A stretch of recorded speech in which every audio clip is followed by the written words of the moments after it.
안녕하십니까. 주말 아침 건강의 법칙입니다. 네. 요즘 한 드라마에서 자발적 계약직 미스 김 씨가 대단한 인기라고 하죠. 네. 이 미스 김 씨는요, 6시 퇴근 시간을 1분 1초도 늦추지 않는다고 합니다.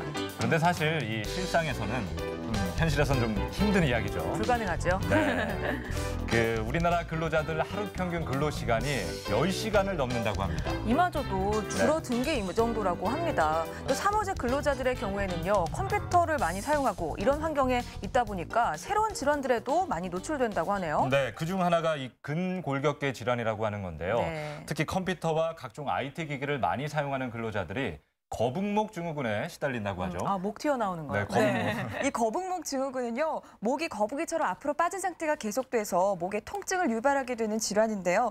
고개가 1cm 앞으로 나올 때마다 목뼈의 무게가 2에서 3kg씩 또 하중이 실린다고 합니다. 따라서 거북목 증후군에 걸린 사람은 최고 15kg씩 무게에 눌릴 수 있다고 합니다. 네, 이 거북목 증후군을 예방하기 위해서는요, 이 모니터의 상단 높이를 눈높이와 맞추면 이 화면을 15도에서 30도 정도 아래로 볼 수 있는데 이렇게 보는 게 가장 좋다고 합니다. 네, 저도 사실 컴퓨터를 많이 하게 되면 이 목을 이렇게 쭉 빼거든요. 그렇죠. 이런 것들이 목 통증과 어깨 결림의 원인이라고 하니까요. 네. 컴퓨터 사용하실 때도 좀 신경 써서 해주셔야겠습니다. 네. 자, 좋은 먹거리, 건강한 먹거리 소개해드리는 시간입니다. 네. 박건웅 리포터, 이번 주 네. 건강밥상은 뭐죠? 네, 오늘 건강밥상은요, 사실상 해장용으로 많이 알려져 있습니다. 네. 하지만 그 효능이나 진가를 알게 되면 보양식으로 많이 선호하게 되실 텐데요. 우리 몸을 따뜻하게 해주고 피로를 풀어주는 효능을 지녀 마치 피로회복제와 같은 이것, 지금 함께 만나보시죠. 뭔지 궁금한데요. 네, 무궁무진한 자원을 가지고 있는 바다. 바다에서 나는 수산물의 종류만 해도 셀 수 없을 정도인데요. 수많은 수산물들 중 오늘은 특히나 날씨가 따뜻해지면서 자꾸만 몸이 늘어져 고민인 분들에게 특효약이라는 이것을 찾아왔습니다. 이거 보고 아니군요? 보고네요, 보고. 네, 오늘 건강밥상 주인공 바로 보거입니다. 오, 시원하죠. 잠깐만 새벽 어둠을 뚫고 도착한 이곳 바로 기장 앞바다입니다. 저희가 이곳에 왜 왔냐 하면요, 오늘 건강밥상의 재료인 보거를 만나기 위해서 왔죠. 지금 며칠 동안 열심히 잡아오셨다고 합니다. 배가 저쪽에 있는데 지금 일이 좀 진행이 되고 있는 것 같거든요. 저쪽으로 가서 바로 알아보도록 할게요. 이른 새벽부터 나가셨네요. 네, 기장군 항리마을은 부산에서 몇 남지 않은 보거잡이배가 있는 마을인데요. 그래봐야 남은 배는 단 4척. 그중 2척은 작은 배라 그네 조업만 가능하고 남은 2척만이 먼 바다까지 나가서 보거를 잡는다고 합니다. 갓 잡아온 싱싱한 보거들은 바로바로 선별 작업을 거쳐 전국 각지로 출하가 됩니다. 생각보다 보고잡이배가 별로 없네요. 건너서 고생꽤나 하셨겠는데요? 정말 열심히 찾았습니다. 새벽 이 기운이 있으니까. 네. 안녕하세요. 아니 지금 보니까 배가 들어왔어요. 예. 이거 보고배잖아요. 예. 지금 이 배는 어디서 들어온 건가요? 일본 배타적 경제 수역에서 잡아가지고 지금. 일본요? 예. 아니 보고가 일본까지 가야 잡히나요? 배타적 경제 수역 그쪽 근처까지. 예. 그럼 시간이 꽤 걸렸겠어요 들어오는데. 들어오는데 11시간, 잡는 데는 오래 걸렸겠네요. 4일 작업해요. 그렇구나. 4박 5일. 근데 보고가 좀 귀하다고 하잖아요. 이게 좀 다른 생선 대비해서 좀 어려운 점이 있나요? 잡고 할 때? 워낙 멀리 나니까 여기서 100마일 가까이 가야 되니까. 정말 거리가 머니까. 이제 소형어 선원들은 못 잡고 우리가 이제 큰 배들만 다 잡고. 바다 상황에 따라 수확량이 다르긴 하지만요. 저기 먼 일본 해역 인근 바다까지 나가야만 잡아올 수 있는 귀한 몸인지라 조심조심 다뤄줘야 합니다. 선생님께서 직접 보거를 잡아 설명해 주셨는데요.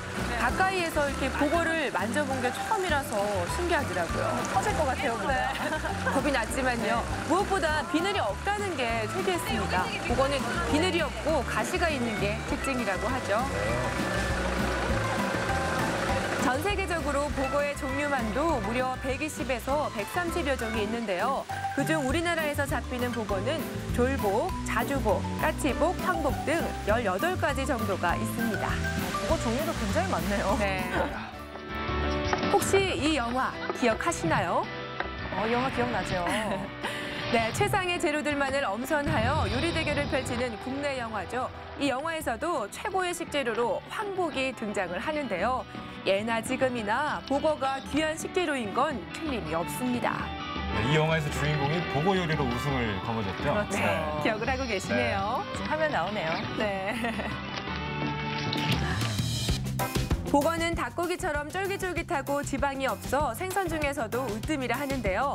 사실 겨울철에 먹기 좋은 생선이라 하지만 이맘때 잃어버린 입맛을 되찾아주기에도 딱입니다.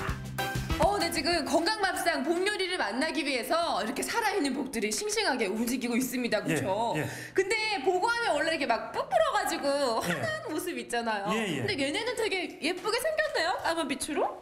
보고는 네. 스스로 방어 본능이 있어서 네. 자기보다 큰 물고기나 자기보다 큰 물건을 보면 스스로 몸을 부풀립니다. 아, 그래요? 지금 배가 안 나와 있는 상태다. 예. 그렇죠? 네, 어떻게 공격을 하지 않아도 제가 한번 보여드리겠습니다. 안 무서워하는 이제 깜짝 놀라셨죠?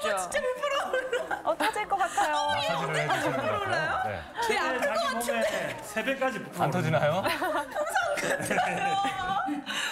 이쯤에서 한번 터져줘야 되는데요. 다시 또 금방 가라앉네요. 그렇구나.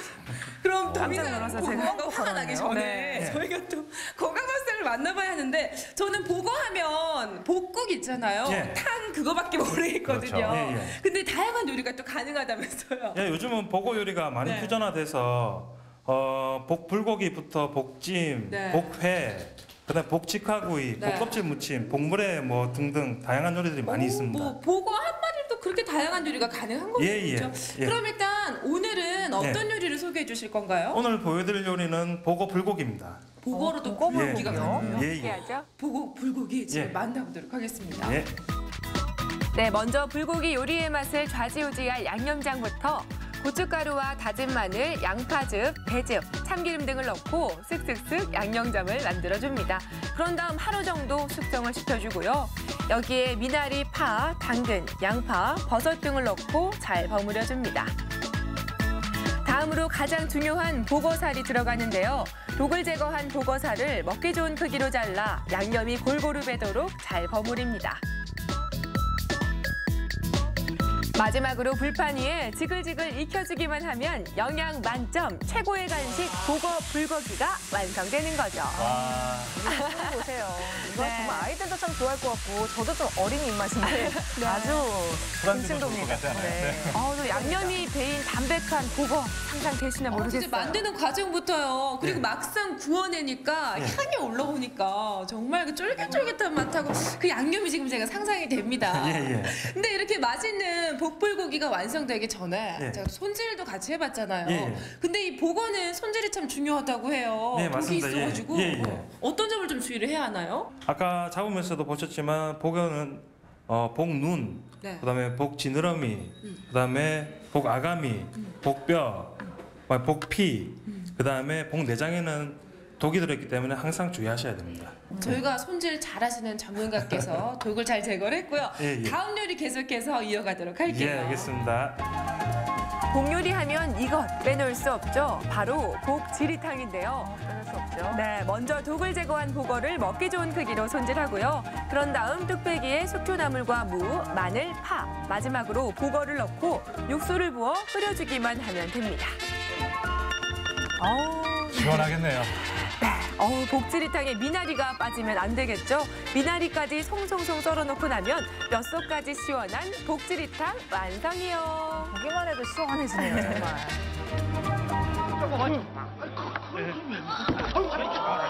흔히 치명적인 매력을 가진 사람을 파무파탈이라고 하잖아요. 보거 맛에 대해서 송나라 시인 소동파는 보거를 식도락계의 파무파탈, 즉 죽음과도 바꿀 만한 가치가 있는 맛이라고 극찬했었고요. 더욱이 보거는 송로버섯과 철갑상어 알인 캐비어, 거위에 가닌 푸아그라와 함께 세계 4대 진미 중 하나로 꼽히기도 했다는 사실. 보고가 참 귀한 요리인 건 맞나 봅니다. 귀한 요리죠. 네, 이렇게나 다양한 복 건강밥상이 완성됐습니다. 독을 잘 제거를 하고요. 예. 이렇게 멋진 요리로 탄생을 하니까 저한테는 참 복된 생선임에 틀림이 없습니다. 예. 그래서 제가 지금 예. 생선 그 이상의 맛을 기대를 하고 있거든요. 네, 기다려 좋습니다. 아, 정말이죠? 예, 예. 근데 저는 보면서요, 예. 이 복 껍질 있잖아요. 예. 이게 참 어떤 맛인지 궁금해서 예. 제가 이거부터 맛을 한번 보도록 하겠습니다. 껍질만으로 진짜로 냉채 같아요. 가시를 다 제거한 껍질을 무침으로도 먹을 수 있다뇨. 놀라움이 채 가시기도 전에 맛에 두 번 놀랐습니다. 예. 진짜로요. 진짜 뭐요? 되게 쫄깃해서 네. 움직이는 것 같아요. 예, 맞습니다. 씹을수록 탱글탱글. 예, 예. 정말 예. 탱글탱글하다는 거. 식감이 좋군요. 네.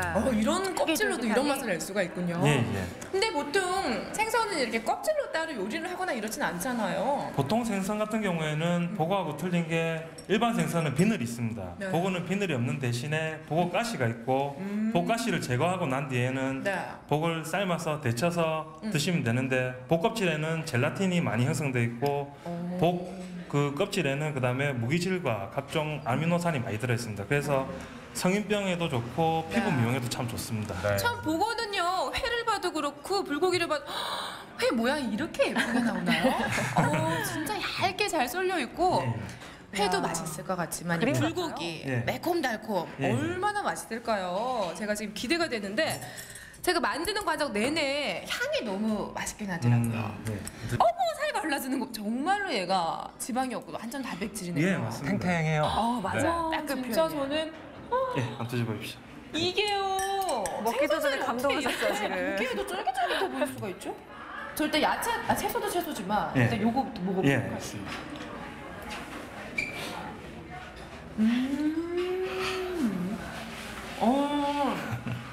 양념도 너무 맛있는데 예, 예. 고기 자체가요. 예. 이렇게 탄탄한 생선은 예.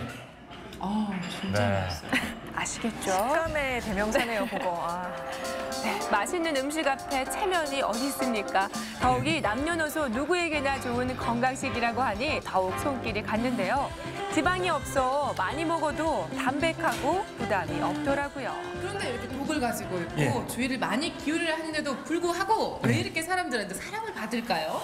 특히 술 마신 다음 날 숙취해소에 보고 요리가 참 좋고요. 네. 그다음에 어린아이들한테는 머리를 좋게 하고 어르신들은 치매 예방에 효과적이라고 많이 나와 있습니다. 이 보고 요리는 그리고 보양식으로도 참 좋고 몸을 따뜻하게 해주는 참 좋은 음식이라고 저는 생각합니다. 정말로 치명적인 독을 가졌지만요. 예. 치명적인 매력이 있는 요리가 아닌가 싶습니다. 네, 맞습니다. 그리고 또 남녀노소 누구에게나 다 좋다고 하니까요. 그 맛과 영양 여러분 알고 싶으시다면요. 보고 요리의 매력에 빠져보시는 거 어떨까요? 알고 보니 더운 여름엔 보양식으로, 추운 겨울엔 원기 회복에 딱이라는 보고 요리. 함부로 먹어서는 안 되는 음식이지만 그 효능과 진가를 알고 보면 더욱 찾을 수밖에 없는데요. 나른한 봄날 치명적인 맛의 유혹 보고 요리로 원기 충전 해보시길 바랍니다.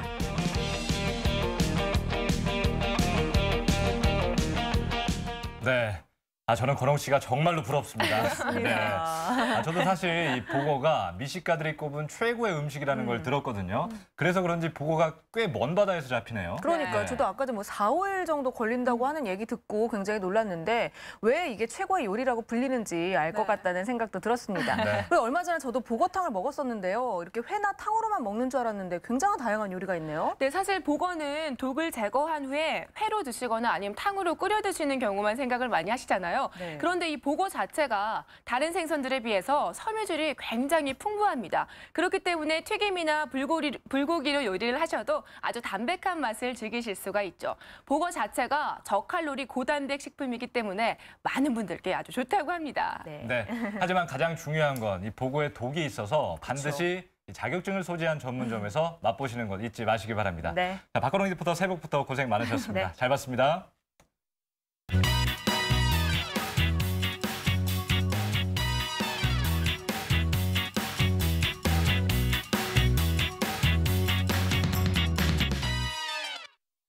건강의 법칙 오늘의 주제. 무심코 지나친 코골이 생명을 위협한다. 코골이와 수면 무호흡증. 집안 식구나 친구의 심한 코골이 때문에 잠을 설친 경험 한두 번쯤은 있을 겁니다. 코골이는 배우자나 가족들에게만 피해를 준다고 생각하지만 정작 가장 큰 피해를 입는 것은 자기 자신입니다. 수면에 방해를 줘 일상생활에 악영향을 미치는 것은 물론 고혈압, 협심증, 부정맥, 뇌졸중과 당뇨, 성기능 장애 등 여러 가지 합병증의 발병 위험도 현저하게 높아지는데요.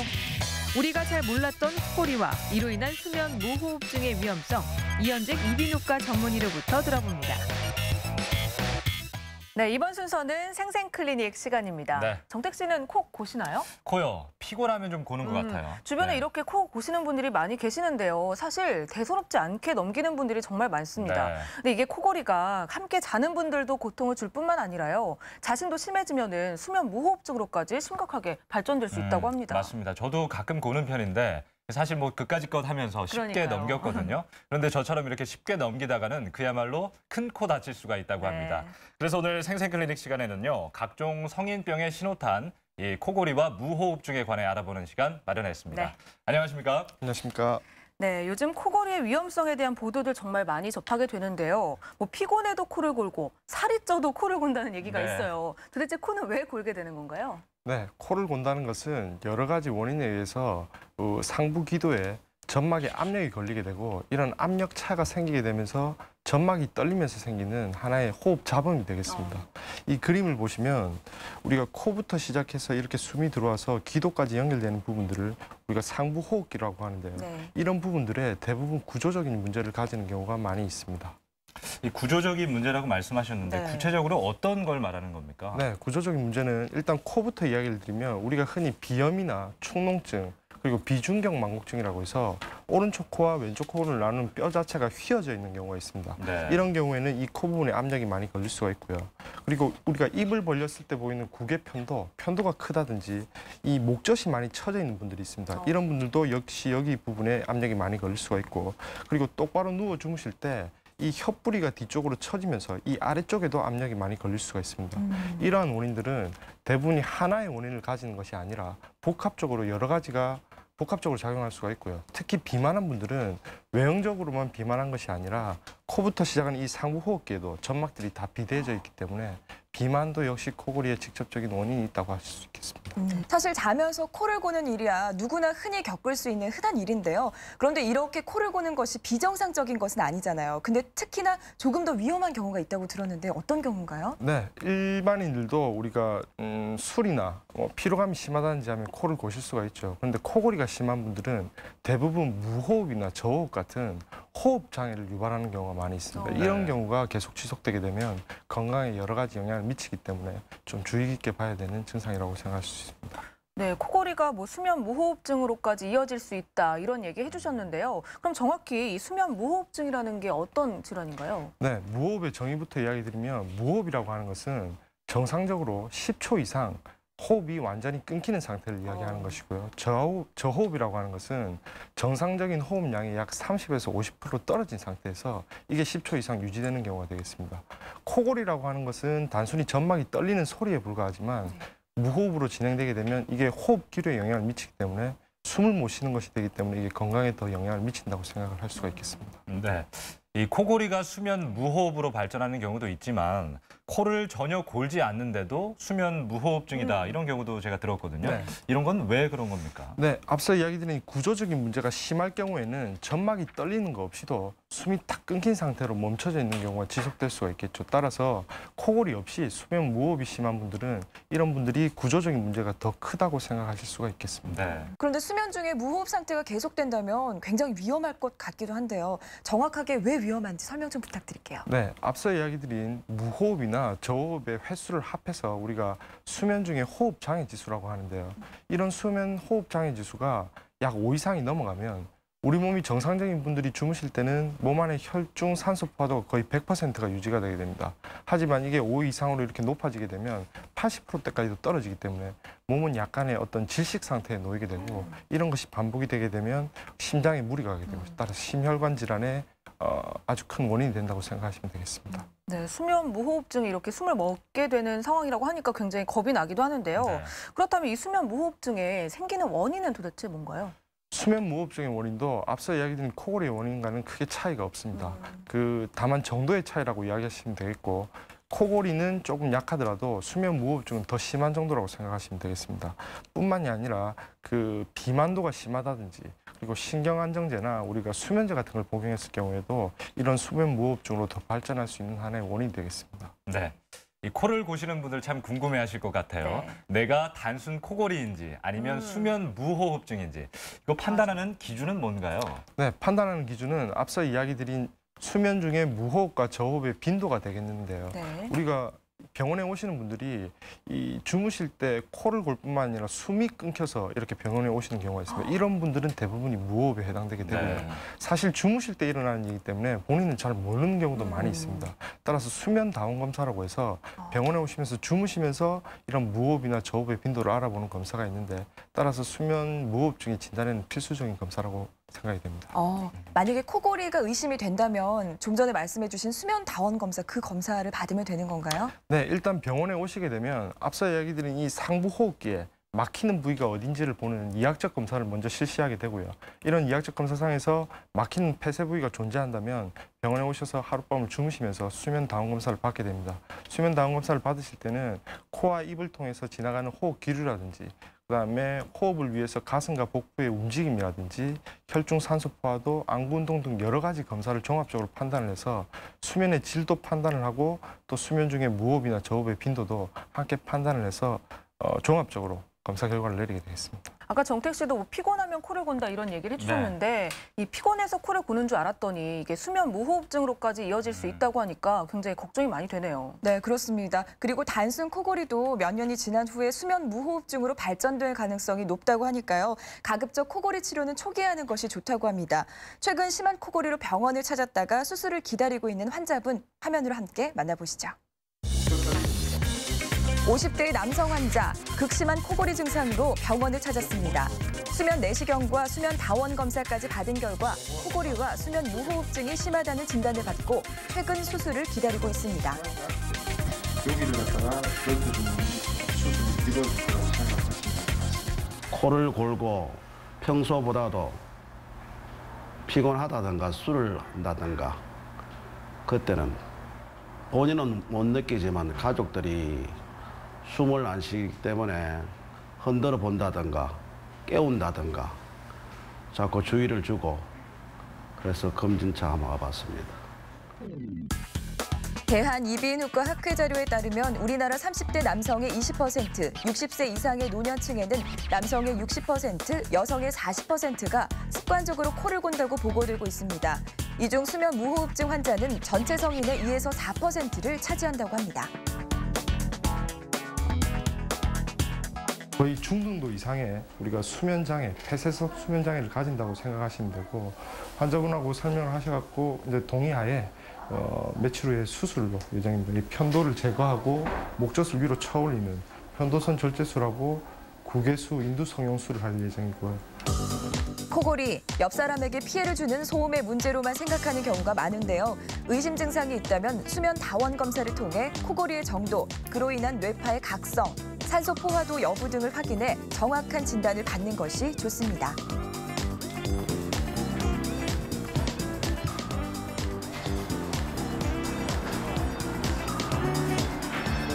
코를 골지만 숨을 이제 멈추지 않는 경우는 우리가 대부분이 단순 코골입니다. 코는 골지만은 무호흡이 없는 경우는 단순 코골이라고 하고요. 그다음에 코가 대부분 심하게 고는 분들은 대부분이 무호흡도 같이 가지게 됩니다.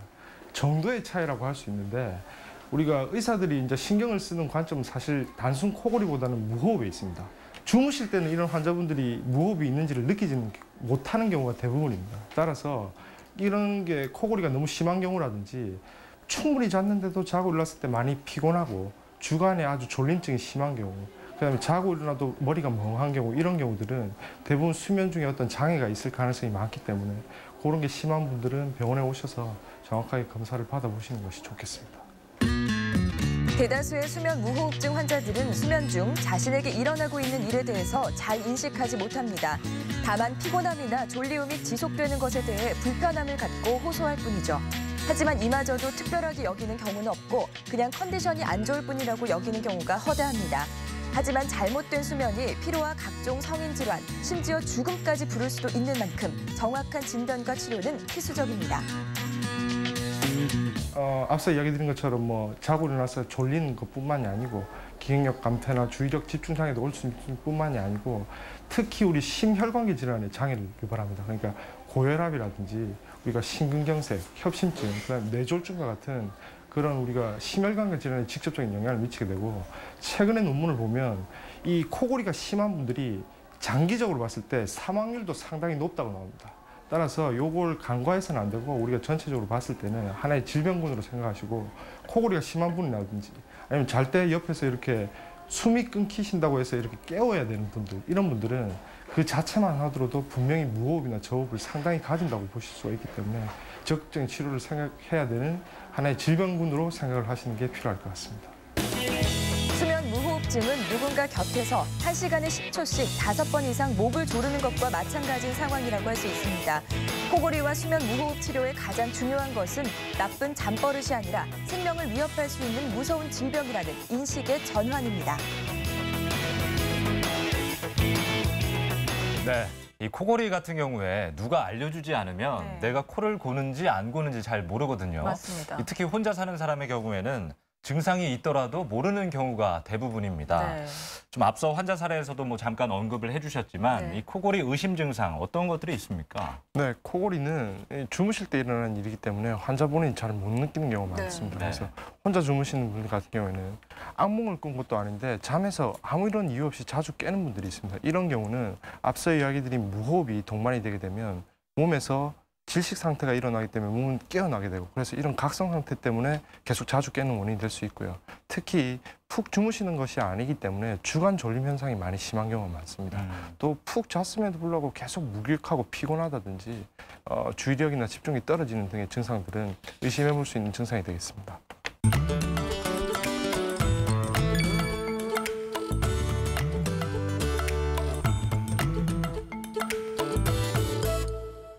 네, 앞서서도 뭐 피곤하거나 술을 많이 먹으면 코골이가 심해진다, 뭐 이런 얘기들 자주 나왔는데요. 이렇게 특별한 이유가 있는 건가요, 그러면? 네, 술을 드시게 되시는 것은 술을 많이 드시면 이 술 자체가 중추신경의 억제장을 가집니다. 따라서 이런 중추신경 억제장 때문에 이 코부터 시작하는 상부호흡기의 점막들을 유지하는 근육의 긴장도가 떨어지게 되죠. 그렇게 되면 점막이 더 처지게 되고 평소보다도 더 많이 골 수 있는 하나의 원인이 될 수가 있습니다. 제가 어디서 들은 게 있는데 목이 굵고 이 짧은 사람들이 코골이 체형이라고 이렇게 말을 들었었는데 이게 진짠가요? 네, 이 그림에서 보시면 이 목이나 이 목 쪽이 굵고 짧은 분들은 구조적으로 이 혀뿌리가 더 뒤쪽으로 많이 처질 수 있는 체형입니다. 따라서 이 부분에 압력이 많이 걸리게 되고요, 대부분이.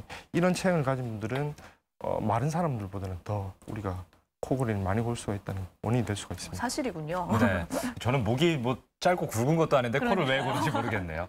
그런데요, 이 코골이를 하는 게 목 디스크 때문이라는 경우도 있다고 하는데 네. 왜 그런 겁니까? 예, 목 디스크도 이 그림에서 보시면 이 앞서 이야기드린 이 상부 호흡기의 아래쪽에 쿠션 역할을 하는 부분들이 이 목 디스크가 되겠습니다. 따라서 이런 목 디스크 자체에 구조적인 문제가 있을 경우에는 이 부분이 많이 좁아질 수 있기 때문에 압력이 걸리는 원인이 되겠고요. 디스크가 있는 분들은 특히 또 수면 중에 자세도 경직돼 있기 때문에 이거 자체도 코골이에 영향을 미칠 수가 있겠습니다. 네. 요즘에는 또 초등학생들도 10명 중에 1명꼴로 수면 중에 코골이를 하거나 수면 무호흡증 같은 호흡 장애가 있다고 하더라고요. 정말 이런 어린 아이들도 검사를 꼭 받아야 되나요? 네, 유소아의 경우에 코골이와 우리가 성인의 경우에 코골이는 조금 차이가 있는데요. 성인의 경우에는 이 상부호흡기 전체의 원인이 복합적으로 작용하는 경우가 많지만 유소아의 경우에는 대부분 입을 벌렸을 때 보이는 구개 편도와 그리고 코 뒤쪽에 존재하는 아데노이드 편도라는 부분이 있습니다.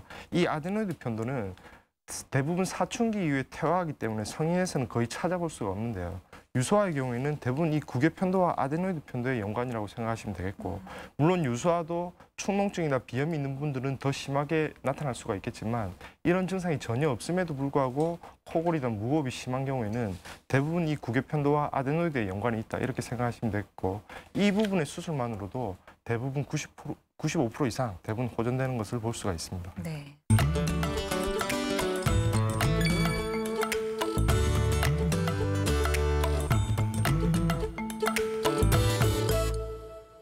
아이들의 코골이 좀 더 이야기를 해보면요. 왜 아이들이 코를 골면 얼굴 모양이 망가진다 뭐 이런 네, 얘기가 들었어요. 있거든요. 이건 뭐 특별한 이유가 있나요? 네, 얼굴 모양이 망가지는 것은 이 앞서 이야기드린 아데노이드 편도하고 밀접한 연관이 있는데요. 아데노이드 편도의 위치 자체가 이 코의 후방부에 위치하기 때문에 네. 이 아데노이드 편도가 많이 크게 되면 코로 숨을 못 쉬고 구강호흡을 계속하게 됩니다. 이것이 지속되게 되면 이 아래쪽 턱이 아래쪽으로 처지면서 앞으로 튀어나오는 약간 우둔한 형태의 얼굴 모습을 띠게 되고 이런 형태의 얼굴 모습을 우리가 아데노이드형 얼굴이라고 합니다.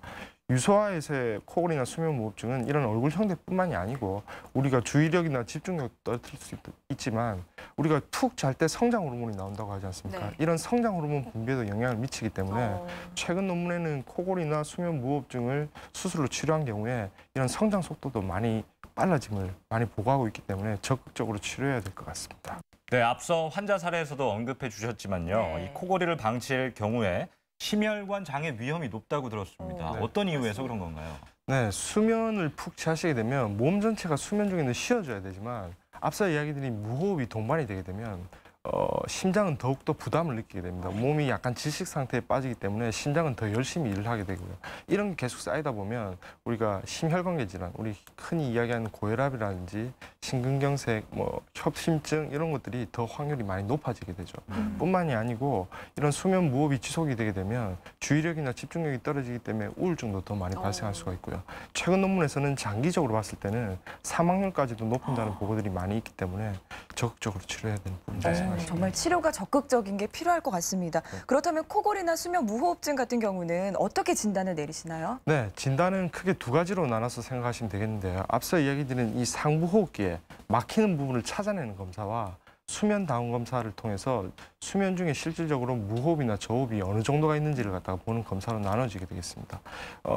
이학적 검사로 먼저 찾아보는 검사는 각성 상태의 이런 점막의 모양이 주무시는 상태하고는 다르기 때문에 우리가 수면 내시경이라고 해서 병원에 오시게 되면 수면 유도를 통해서 주무시면서 이렇게 코로 내시경이 들어가서 막히는 부분을 직접 찾는 검사가 있습니다. 이러한 검사는 우리가 수면 중에서 직접 막히는 부분을 찾기 때문에 검사의 신뢰도도 상당히 높고 정확하게 막히는 부위를 찾아낼 수 있다는 장점이 있고 약 30분 정도 소요되면서 검사 시간이 걸리게 되겠습니다. 네. 네.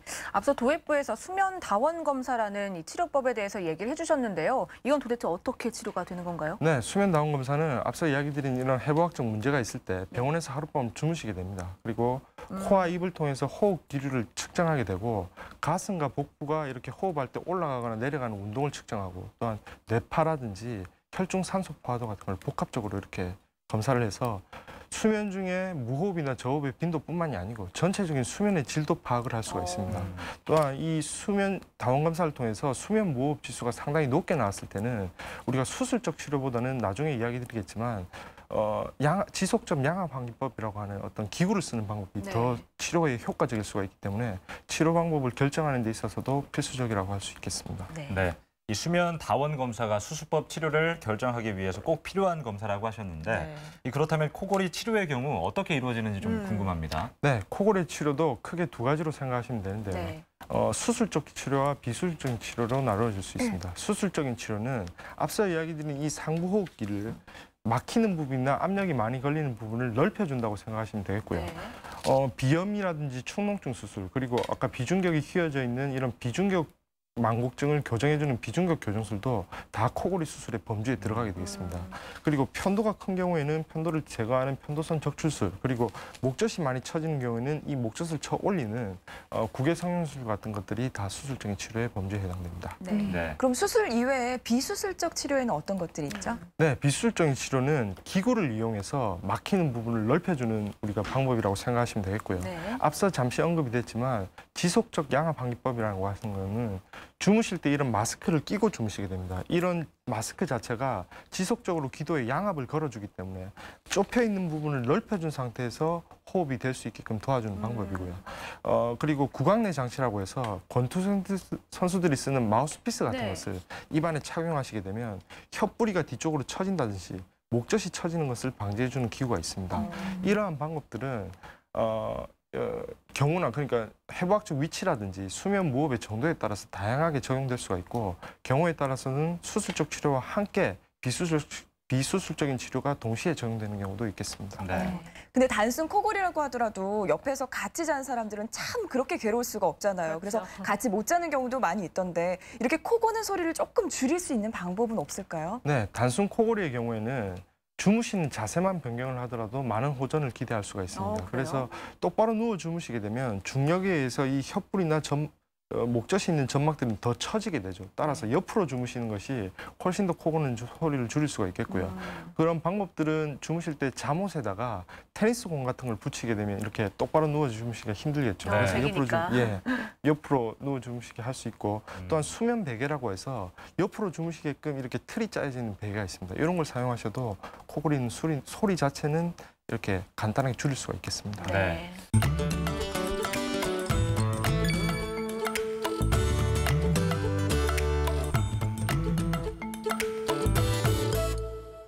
네, 오늘 저를 비롯한 많은 분들에게 참 유익한 시간이 아니었나 생각이 듭니다.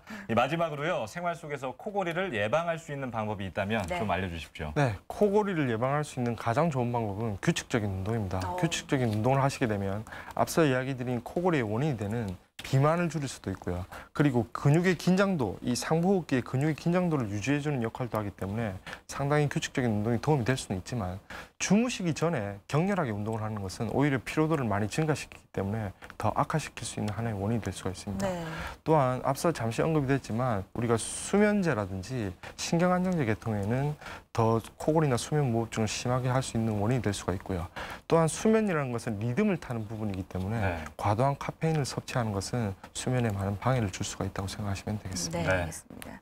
코골이를 질환으로 생각하시는 분들은 정말 많지가 않은데요. 그런데 이 코골이가 이 합병증은 물론 돌연사의 원인까지 된다고 하니까 미리미리 꼼꼼히 체크하시기 바랍니다. 네, 오늘 이현직 이비인후과 전문의 모시고요. 코골이와 수면 무호흡증에 관해 이야기 나눠봤습니다. 오늘 말씀 감사합니다. 네, 감사합니다. 네, 건강의 법칙 이제 마칠 시간입니다. 요즘 아이들의 이 체험학습용으로 주말 농장이 참 인기라고 합니다. 그래요? 꼭 뭐 주말 농장이 아니더라도요. 집 근처에 뭐 작은 텃밭 가꾸시면서 이 채소를 직접 길러서 드시는 분들이 참 많아요. 그래요? 그런데 이런 것들이 비만 예방에도 큰 효과가 있다고 합니다. 네, 텃밭 일을 하면서 이 운동 효과를 얻기 때문인데요. 텃밭을 가꾸면서 일을 하는 사람들은 체질량 지수가 낮았고요. 과체중 가능성도 적었다고 합니다. 또 여성들의 경우에는요, 5kg, 이 남성들의 경우에는 7kg이 적게 나갔다고 합니다. 네, 직접 기른 안심 먹거리도 얻을 수 있고요. 비만 예방에도 효과가 있다고 하니까 이번 주말 텃밭 한번 나가보셔서 채소 가꾸시는 거 좋을 것 같습니다. 편안한 주말 되시고요. 저희는 다음 주 이 시간에 더 건강한 소식으로 찾아뵙겠습니다. 여러분 안녕히 계십시오.